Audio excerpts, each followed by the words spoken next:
Fly Mandal में कल के दिन जो गोलीकांड हुआ है, उस गोलीकांड की जिम्मेदारी ले ली गई है और उसकी जिम्मेदारी और किसी ने नहीं बल्कि रोतू सेठ ने ली है। नमस्कार, आप लोगों का स्वागत है द अर्थ न्यूज में और मैं हूं साक्षी साहनी। बड़ी खबर आपके समक्ष उपस्थित करने जा रही हूं और ये बड़ी खबर कल शाम को जम्मू में हुए गोलीकांड से जुड़ी हुई है। दरअसल आप लोग अच्छे से जानते हैं कि कल के दिन फ्लाई मंडाल में ये खबर सामने आती है कि कुछ बेखौफ नकाबपोश लोग दिन दहाड़े युवकों पर गोलियां चला देते हैं, जिसकी वजह से कारों के शीशे टूट जाते हैं और लोगों में दहशत फैल जाती है।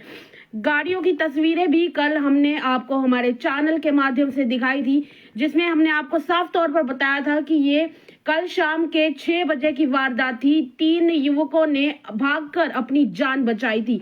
दरअसल अब उसके ऊपर भी एक नई अपडेट सामने आई है, जिसमें ये देखिए आपके साथ वो तस्वीर हम साझा कर रहे हैं जो बताती है कि इस पूरी वारदात की जिम्मेदारी किसने ली है। दरअसल इसकी जिम्मेदारी और किसी नहीं बल्कि ये देखिए ये रोतू सेठ ने इसकी जिम्मेदारी ली है। और ये देखिए इसमें लिखा क्या गया है। इसमें लिखा गया है कि ये जो आज फ्लाई मंडाल में केस हुआ है, इसकी जिम्मेवारी रोहित सेठ उर्फ रोतू सेठ, दलजोत सिंह उर्फ पंजाबी हमलता है। ये जो मोनू, जीतू, शमशेर, जिम्मी, पला, ये सब गुगली गैंगस्टर को सपोर्ट करते हैं और उसकी जमानतें मोनू करवाता है। और रोतू भाई की बेटी बीमार थी।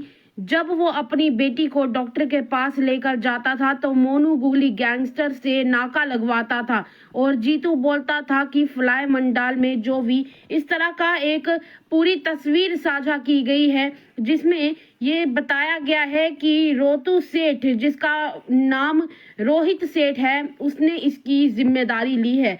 दरअसल जम्मू कश्मीर में आए दिनों अब इस तरह की दुस्साहसी वारदातें होने लगी हैं और ये वारदातें 1 जनवरी से हुई हैं। जम्मू कश्मीर के लिए ये नया साल इतना क्राइम से भरा हुआ होगा, ये कभी किसी ने नहीं सोचा था। 1 जनवरी से 1 फरवरी तक इतनी वारदातें हो चुकी हैं, जिसमें आप क्राइम ले ले या चोरियां ले ले, इतनी वारदातें हैं कि लोगों को अब डर सताने लगा है कि जम्मू में आखिर ऐसा हो क्यों रहा है और कहीं अब इस सबका निशाना वो और उनका परिवार ना बन जाए। नए साल के मौके पर भी ग्रेटर कैलाश में एक क्लब में कुछ लोग पार्टी करने आए थे और इसके बाद ये जब लोग वापस जा रहे थे तो 7 कारों के शीशे टूटे हुए थे। फिर 3 जनवरी और उसके बाद 7 जनवरी को एक वारदात 7 जनवरी को होती है, एक 9 जनवरी को वारदात होती है। फिर उसके बाद 12 जनवरी, 14 जनवरी, 15 जनवरी, 19 जनवरी, फिर उसके बाद 25 जनवरी गणतंत्र दिवस से एक आध दिन पहले ही ये जो शिक्षा विभाग के अज्ञात लोगों ने ईमेल भेजा था, इस तरह की वारदातें लगातार होने लगी। और 31 जनवरी और 1 फरवरी को भी किस तरह की वारदातें हुई आप सब लोग अच्छे से जानते हैं। ग्रेटर कैलाश के फवारा चौक पर भी 1 फरवरी को दिन दिहाड़े सुनियार की दुकान से 2 लुटेरे घुस के वहां से सोना चुरा कर ले जाते हैं और हथियारों के दम पे करोड़ों रुपए का सोना उन्होंने लूट लिया था। ये आप सब लोगों के साथ हमने पहले ही साझा किया था। पर देखिए, सोचने वाली बात यह है कि जम्मू कश्मीर में आखिर इतना क्राइम आ रहा है तो कहां से आ रहा है? क्या ये सब गैंगस्टर्स और ये गैंग्स पहले से ही जम्मू में मौजूद थे या फिर ये अब आए दिनों ज्यादा सक्रिय हो गए हैं, या फिर कुछ ऐसा है कि ये गैंग्स अब जम्मू में बनने शुरू हो चुके हैं?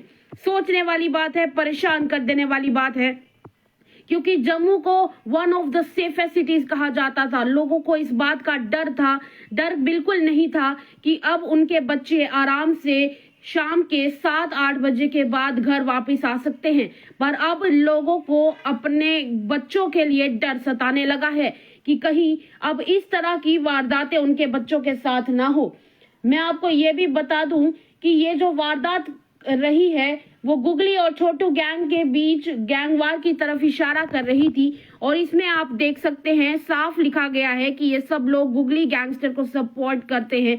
ये और किसी ने नहीं बल्कि रोहित सेठ ने खुद लिखा है और उन्होंने उसकी जिम्मेदारी भी ली है। अब देखना ये है कि जहां पर अब ये गैंगस्टर्स खुलेआम इन वारदातों की जिम्मेदारी ले रहे हैं तो जम्मू कश्मीर पुलिस क्या करेगी।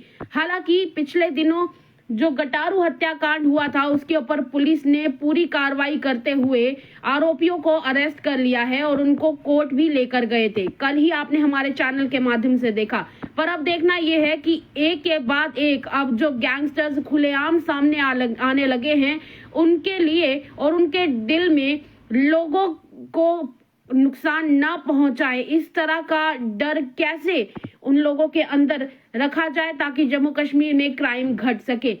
सोचने वाली बात है और जम्मू कश्मीर पुलिस का अगला क्या एक्शन होगा आने वाला वक्त बताएगा। फिलहाल के लिए इतना ही। देखते रहिए तमाम अपडेट्स के लिए द अर्थ न्यूज।